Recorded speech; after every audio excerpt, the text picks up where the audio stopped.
જિંદગીની અંદર તમારે જો સ્ટેટસ બનાવવું જ હોય ને તો ફક્ત 2 જ ઓપ્શન છે. કેટલા છે?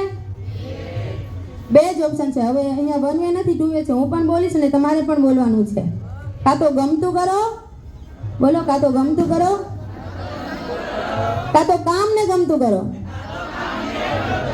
કાં તો ગમતું કરો, કાં તો કામને ગમતું કરો.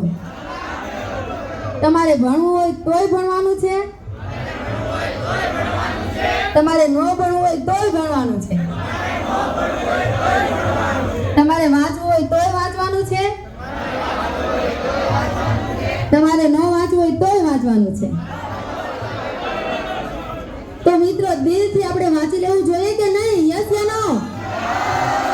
તો બસ મારું કહેવાનું એ જ છે કે તમે જ્યારે પણ વાંચન કરો ત્યારે દિલથી કરજો. અને જીવનની અંદર બસ એક જ છે કે ધેટ ઇઝ યોર ડિટરમિનેશન.